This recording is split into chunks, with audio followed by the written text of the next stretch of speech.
नमस्कार मेरे प्यारे विद्यार्थियों, आप सभी का एक बार पुनः स्वागत करते हैं आपके अपने YouTube platform Sandhya computer classes पर। सीईटी मुख्य परीक्षा के लिए आज मैं computer relative topic Microsoft Excel से बनने वाले इंपॉर्टेंट क्वेश्चंस आपके समक्ष पेश कर रहा हूँ। सभी स्टूडेंट इस वीडियो को एंड तक देखना और इस वीडियो को अगर फ्रेंड्स आपको अच्छा लगे तो लाइक, शेयर एंड सब्सक्राइब अवश्य कीजिएगा। पहला क्वेश्चन आपकी स्क्रीन के सामने है। एमएस एक्सेल में बनने वाली शीट को निम्न में से क्या कहा जा सकता है। देखिए क्वेश्चंस कई बार एग्जाम में बना है, तो आप सभी को याद रखना है कि क्वेश्चंस आप अब की बार भी आपके एग्जाम में बिल्कुल ये देखने को मिल सकता है। माइक्रोसॉफ्ट एक्सेल होता है, इसके अंदर जो फाइल जैसे हम तैयार करते हैं वो बनने वाली फाइल होती है, उसको क्या कहा जाता है, डॉक्यूमेंट्स, स्प्रेडशीट, फाइल अथवा प्रेजेंटेशन। तो ये आप सभी को याद रखना है कि इसका जो ये आंसर हो जाएगा वो हो जाएगा क्या, स्प्रेडशीट। यानी ऑप्शन से बी पे लिखा हुआ है स्प्रेडशीट, इसका क्या हो जाएगा, करेक्ट आंसर हो जाएगा। ये क्वेश्चंस आपके एग्जाम में कई बार बना है, आप सभी को याद रखना है। और भी रिलेटिव क्वेश्चंस के बारे में हम देखते हैं ताकि एग्जाम में और इससे रिगार्डिंग वो क्वेश्चंस बन जाता है समकक्ष, तो आपको कोई दिक्कत का सामना ना करना पड़े। यानी कहने का मतलब जितने आपके अच्छे मार्क्स आएंगे उतना ही आपको मतलब वहाँ पे एक स्कोर बनाने में अच्छा वहाँ पे बेनिफिट मिलेगा। और कंप्यूटर के क्वेश्चंस जहाँ पे ये सिलेबस के अकॉर्डिंग देखें तो माइक्रोसॉफ्ट एक्सेल और एमएस वर्ड के क्वेश्चंस वहाँ पे सबसे ज़्यादा आपको देखने को मिल सकते हैं। अब बात करते हैं स्प्रेडशीट की। तो एक्सेल में जो बनने वाली शीट होती है उसे स्प्रेडशीट के नाम से जाना जा सकता है। देखिए डॉक्यूमेंट्स यहाँ पे ऑप्शंस था, तो डॉक्यूमेंट्स क्या होता है, एमएस वर्ड में जो फाइल होती है, माइक्रोसॉफ्ट वर्ड की जो फाइल होती है वो डॉक्यूमेंट के नाम से सेव होती है। एमएस एक्सेल 2010 में शिफ्ट के साथ में, ये क्वेश्चन काफी इंपॉर्टेंट है, एमएस एक्सेल 2010 में शिफ्ट के साथ में F3 का प्रयोग फंक्शंस को इंसर्ट करने के लिए किया जाता है। वही आप देखेंगे अगर आपके एग्जाम में F11 का पूछा जाता है तो F11 का कार्य वहाँ पे न्यू शार्ट इंसर्ट करने से संबंधित होता है। अगर आपके एग्जाम में क्वेश्चन आ जाता है कि न्यू शार्ट इंसर्ट करने की शॉर्टकट कीज क्या होती है, तो आपको याद रखना है F11 होती है। नेक्स्ट क्वेश्चन से आपकी स्क्रीन के सामने क्वेश्चन नंबर 2, आप इन क्वेश्चंस के आंसर की कोशिश करें करेक्ट आंसर देने की। ऑप्शंस यहाँ पे आपके समक्ष हैं और क्वेश्चंस भी काफी इंपॉर्टेंट है। एमएस एक्सेल 2010 में किसी भी वर्कशीट का नाम मैक्सिमम कितने कैरेक्टर में हो सकता है, ये क्वेश्चंस भी आप देख सकते हैं, काफी इंपॉर्टेंट है। माइक्रोसॉफ्ट एक्सेल की बात हो रही है, माइक्रोसॉफ्ट एक्सेल 2010 के अंदर किसी भी वर्कशीट का नाम मैक्सिमम कितने कैरेक्टर में हो सकता है, कितने अक्षरों में हो सकता है। तो क्वेश्चंस भी इंपॉर्टेंट है, मैं आपको बता भी देता हूं। यहाँ पे ऑप्शन बी पे लिखा हुआ है 31 यानी 31 अक्षर का हो सकता है। मैक्सिमम कैरेक्टर कितने हो सकते हैं, 31 हो सकते हैं। ये क्वेश्चंस आप देख लीजिए, इंपॉर्टेंट है एग्जाम के पॉइंट ऑफ व्यू से। देख सकते हैं फ्रेंड्स, और भी इससे संबंधित बनने वाले क्वेश्चंस को मैंने इसमें शामिल करने की कोशिश की है। एमएस एक्सेल 2010 में किसी भी वर्कशीट का नाम मैक्सिमम 31 यानी 31 कैरेक्टर में हो सकता है। एमएस एक्सेल में किसी फॉर्मूले की शुरुआत इक्वल टू यानी बराबर से होती है, ये भी आप याद रखेंगे। एक टेक्स्ट फील्ड में आप 255 कैरेक्टर को एंटर कर सकते हैं, यानी आपको याद रखना है वर्कशीट में मैक्सिमम कैरेक्टर की बात होती है तो 31 होता है, बट अगर टेक्स्ट फील्ड की बात होती है तो टेक्स्ट फील्ड के अंदर 255 कैरेक्टर को एंटर किया जा सकता है, ये भी आप याद रखेंगे।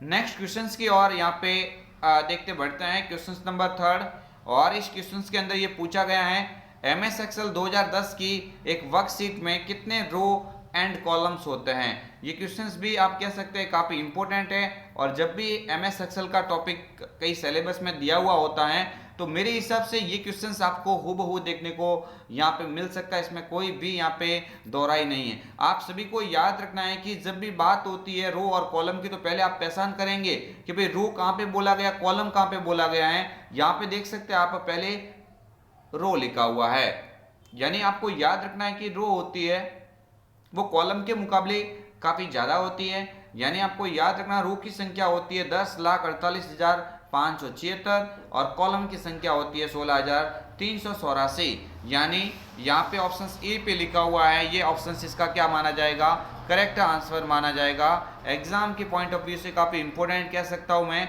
एमएस एक्सेल के अंदर और भी इससे संबंधित बनने वाले क्वेश्चंस हम देखेंगे। और इसका एक बार और भी फ्रेंड्स यहाँ पे लाइंस के अंदर लिखे गए मैटर को पढ़ लेते हैं। MS एक्सेल 2010 की एक वर्कशीट होती है। एक वर्कशीट के अंदर वर्कबुक के अंदर तो डिफॉल्ट शीट की संख्या 3 होती है, लेकिन उसमें से मैं एक की बात कर रहा हूँ। एक वर्कशीट के अंदर 10,48,576 तो होती है रो, और इसमें कॉलम की संख्या पूछी जाए तो 16,384 कॉलम्स इसमें उपस्थित होते हैं। यानी ये भी एग्जाम के हिसाब से आपके काफी इंपॉर्टेंट क्वेश्चंस कह सकते हैं। और एक वर्कबुक होती है मेरे फ्रेंड्स, MS एक्सेल के अंदर क्या होती है, जो पूरी फाइल होती है वर्कबुक होती है, उस वर्कबुक के अंदर सीट की संख्या पूछी जाती है कि इसमें सीट कितनी होती है। तो आपको याद रखना 3 सीट होती है। कितनी सीट होती है?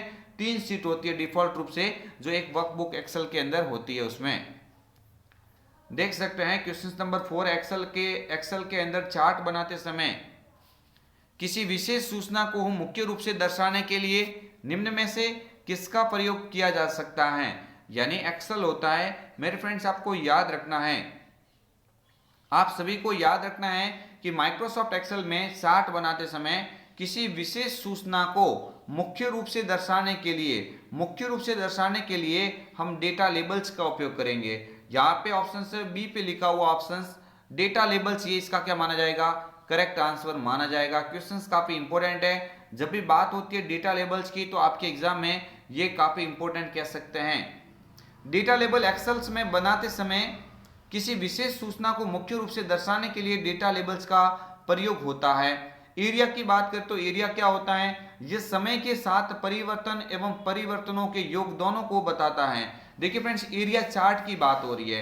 ये एरिया है क्या? तो आपको याद रखना है एरिया एक चार्ट का प्रकार है। किसका प्रकार है? ये एरिया एक चार्ट का प्रकार है। एक ऐसा चार्ट होता है जो समय के साथ परिवर्तन और परिवर्तन के योग, इन दोनों को बताने का कार्य एरिया चार्ट करता है। ग्रिड लाइन की बात होती है, काफी इंपॉर्टेंट क्वेश्चंस बनता है आपके एग्जाम में जब ग्रिड लाइन का नाम आता है। आप सभी को याद रखना है कि एक्सेल का मोस्ट इंपॉर्टेंट क्वेश्चन है data labels, area chart, column chart, pie chart, ये सभी आपके एग्जाम के हिसाब से काफी इंपॉर्टेंट है। ग्रिड लाइन की जब बात होती है तो ग्रिड लाइन का क्वेश्चन याद रखना है कि प्लॉट एरिया में दिखाई देने वाली हॉरिजेंटली लाइन और जो होती है, जो चार्ट बैकग्राउंड के अंदर दिखाई देती है, जो ऐसे हॉरिजेंटली जो लाइनें दिखाई देती है उसको ग्रिड लाइन कहा जाता है। यानी चार्ट बनाते समय बैकग्राउंड में दिखने वाली हॉरिजेंटली और वर्टिकली लाइन से जो आपके समक्ष दिखती हैं चार्ट के बैकग्राउंड के रूप में, वो ग्रिड लाइन कहलाती हैं।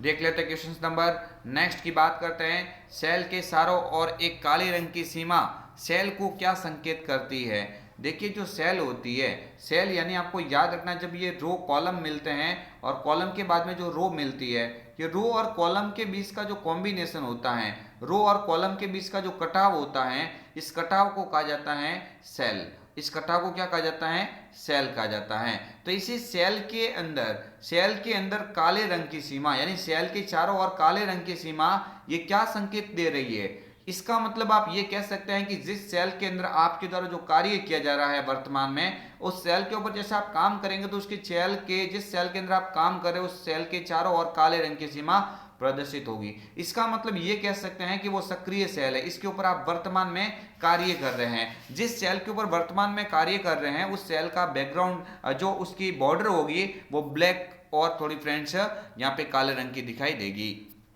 तो फ्रेंड्स ये क्वेश्चंस का आंसर यहाँ पे मिल जाएगा आपको, ऑप्शन सी पे लिखा हुआ सक्रिय सेल ये करेक्ट आंसर हो जाएगा इसका, ये भी आप याद रखेंगे। देखिए और भी मैंने हालांकि आपको बता दिया है, नेक्स्ट और भी पढ़ेंगे इससे संबंधित और कौन कौन से पॉइंट्स बन सकते हैं आपके एग्जाम में। सेल के चारों ओर एक काले रंग की सीमा सेल को सक्रिय सेल का संकेत करती है। किसका करती है? सक्रिय सेल का संकेत करती है। नेम बॉक्स क्या होता है? नेम बॉक्स का दूसरा नाम एड्रेस बार होता है। इसके अंदर सेल का नाम दर्शाया जाता है। जिस सेल के ऊपर आप काम कर रहे हैं उस सेल का नाम दर्शाने का कार्य एड्रेस बार, और इसी एड्रेस बार का दूसरा नाम होता है नेम बॉक्स होता है। क्या होता है? नेम बॉक्स होता है। इसी नेम बॉक्स के मेरे फ्रेंड से जस्ट राइट साइड में आप देखेंगे तो आपको एक बार दिखेगी। क्या दिखेगी? Formula bar. क्या कौन सी बार दिखेगी आपको? फॉर्मूला बार दिखाई देगी। ये फॉर्मूला बार क्या कार्य करती है? जो यूजर के द्वारा जो लिखा गया कंटेंट होता है उस कंटेंट को दर्शाना, अथवा किसी सेल के अंदर लगा हुआ फॉर्मूला वो दर्शाने का कार्य कौन करेगी? Formula bar. नेक्स्ट पढ़ते हैं आगे वाला क्वेश्चन। MS एक्सेल 2010 में बाय डिफॉल्ट कितनी सीट होती है? आप सभी को याद रखना है कि माइक्रोसॉफ्ट एक्सेल के अंदर सीट की संख्या पूछी गई है और वो भी डिफॉल्ट। ज़्यादा से ज़्यादा बहुत सारे ले सकते हैं, लेकिन डिफॉल्ट सीट की संख्या पूछी गई है। इस डिफॉल्ट सीट की संख्या आपके एग्जाम में पूछी जाती है तो कितनी होती है? 3 सीट होती है। कितनी सीट होती है? 3 सीट यहाँ पे डिफॉल्ट आपके सामने होती है। कितनी? एक वर्कबुक के अंदर डिफॉल्ट सीट कितनी होती है? एक वर्कबुक के अंदर 3 सीट होती है। कितनी सीट होती है? 3 सीट होती है। 3 सीट होती है किसमें? एक वर्कबुक के अंदर। ये भी आप याद रखेंगे। देख लेते हैं MS एक्सेल 2010 में बाय डिफॉल्ट 3 सीट होती है। अभी मैंने बता दिया डिफॉल्ट 3 सीट होती है। ये क्वेश्चन आपके एग्जाम में कई बार आ चुका है। नेक्स्ट क्वेश्चन की ओर बढ़ते हैं। क्वेश्चन नंबर 7, एक दस्तावेज के सभी सामग्री को चयनित करने के लिए, एक दस्तावेज होता है उसमें सभी जो सामग्रियां होती है, जो भी कंटेंट होता है, उस कंटेंट को चयनित करने के लिए आप किस कुंजी का प्रयोग करेंगे? काफी इंपॉर्टेंट क्वेश्चन है और काफी इजी क्वेश्चन कह सकते हैं। कहीं पे भी आप डॉक्यूमेंट के अंदर काम कर रहे हो, एक्सेल सीट के अंदर काम कर रहे हो, प्रेजेंटेशन पावर पॉइंट के अंदर काम कर रहे हो, अगर आप वहां पे कंट्रोल के साथ में ए को दबाएंगे, क्या दबाएंगे? कंट्रोल ए, यानी कंट्रोल ए का मतलब होता है ऑल सिलेक्ट, यानी ऑल सिलेक्ट यानी सभी को सिलेक्ट करने की शॉर्टकट की एक साथ दबाने के लिए आप कंट्रोल के साथ में ए को उपयोग करेंगे। कंट्रोल बी बोल्ड की होती है, कंट्रोल जेड ये अंडू की होती है। कंट्रोल जेड किसकी होती है? अंडू की होती है। और कंट्रोल यू होती है अंडरलाइन की। ये किसकी होती है? अंडरलाइन की शॉर्टकट की होती है। देख लेते हैं कंट्रोल ए, दस्तावेज के सभी सामग्री को एक साथ सिलेक्ट करने के लिए हम इस कुंजी का प्रयोग करेंगे। बहुत इजी क्वेश्चन है। आई होप आप सभी को ऑलरेडी आता होगा ये। कंट्रोल बी की जब बात होती है तो टेक्स्ट को बोल्ड करने के लिए इस कुंजी का प्रयोग किया जाता है। ये कंट्रोल बी, इसके द्वारा टेक्स्ट को क्या किया जा सकता है? बोल्ड किया जा सकता है। एक फॉन्ट स्टाइल का प्रकार है। कंट्रोल जेड की जब बात होती है तो अंतिम परिवर्तन को वापस लाने के लिए इस कुंजी का प्रयोग किया जाता है। अंतिम परिवर्तन को वापस लाने के लिए इस कुंजी का प्रयोग किया जाता है। कंट्रोल जेड ये अंडू का कार्य करती है। कंट्रोल वाई यू की बात करते हैं। कंट्रोल यू की बात करेंगे तो आपको एक पॉइंट याद रखना है कि टेक्स्ट के नीचे अंडरलाइन खींचने के लिए, टेक्स्ट होता है, इस टेक्स्ट के नीचे अंडरलाइन लाने के लिए इस कुंजी का प्रयोग किया जाता है। ये भी आप लोग याद रखेंगे। क्वेश्चंस आपके एग्जाम की दृष्टि से काफी ही महत्वपूर्ण कह सकते हैं। नेक्स्ट क्वेश्चन की ओर बढ़ते हैं। रो और कॉलम का कटाव क्या कहलाता है? देख लीजिए मेरे फ्रेंड्स, रो और कॉलम की बात हो रही है। रो और कॉलम का कटाव मैंने अभी बोला था, जब रो और कॉलम एक दूसरे को आपस में इंटरकनेक्ट करेंगे, इंटरसेक्शन होगा, वो सेल कहलाएगा। क्या कहलाएगा? सेल कहलाता है। रो और कॉलम का कटाव क्या कहलाता है मेरे फ्रेंड्स? सेल कहलाता है। ऑप्शन से बी पे लिखा हुआ है इसका करेक्ट आंसर। तो ये आपको मैंने बता दिया, रो और कॉलम का कटाव सेल कहलाता है। क्वेश्चन कई बार एग्जाम में ये भी बन गया है। नेक्स्ट क्वेश्चन की ओर बढ़ते हैं। क्वेश्चन नंबर 9, और इस क्वेश्चन नंबर 9 के अंदर पूछा गया है, एक से अधिक क्रमिक सेलों का चयन करके उनको एक सेल में परिवर्तित करने की प्रक्रिया क्या कहलाती है? ये क्वेश्चन काफी इंपॉर्टेंट है और मेरे हिसाब से आपके एग्जाम में कई बार पूछा गया है। जो बहुत सारी सेल होती है, उन सेल को आप साफ करके उसको एक सेल में बदलना चाहते हैं, तो आप एक सेल में बदलने के लिए मर्ज एंड सेंटर का उपयोग करेंगे। ऑप्शन ए पे लिखा हुआ मर्ज का उपयोग करेंगे। बहुत सारी सेलों का आपस में चयन करके उसको एक सेल में बदलना, उसको मर्ज करना कहलाता है। यानी ऑप्शन ए यहाँ पे करेक्ट आंसर हो जाता है। देख लेते हैं, एक से अधिक क्रमिक सेलों का चयन करके उनको एक सेल में परिवर्तित करने की प्रक्रिया मर्ज कहलाती है। क्या कहलाती है? मर्ज कहलाती है। यहाँ पे इस क्वेश्चन को देखते हैं। क्वेश्चन नंबर 10 आपकी स्क्रीन के सामने है और क्वेश्चन काफी इंपॉर्टेंट कह सकते हैं, एग्जाम में कई दफा ये पूछा जा चुका है।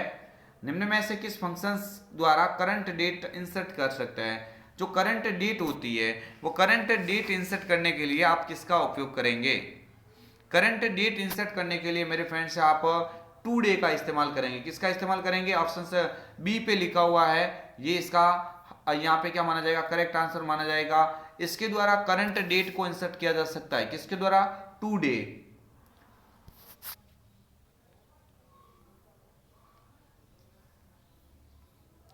तो ये मैं आपके समक्ष कुछ इंपॉर्टेंट क्वेश्चंस जो MS एक्सेल से बनने लायक थे। मैं MS एक्सेल का पार्ट 2 भी आपके समक्ष बहुत जल्द पेश करूंगा। कल हम इस MS एक्सेल पार्ट 2 को पढ़ेंगे, जिसमें और भी इससे बनने वाले और इम्पोर्टेंट क्वेश्चंस को मैंने शामिल किया है। आई होप आप सभी को वीडियो पसंद आया होगा। आप कम समय में ज़्यादा अच्छी बेहतरीन तैयारी करना चाहते हैं तो इस चैनल के माध्यम से आप जो वीडियो आपको प्रोवाइड किए जा रहे हैं उन वीडियो को एक बार अवश्य देखना। आई होप, मुझे आशा है मैंने अच्छे से अच्छे कंटेंट को आपके समक्ष पेश करने की कोशिश की है तो आपको काफ़ी पसंद आएगा। मिलेंगे कल एक और अन्य वीडियो के साथ में, तब तक के लिए जय हिंद, वंदे मातरम, जय भारत।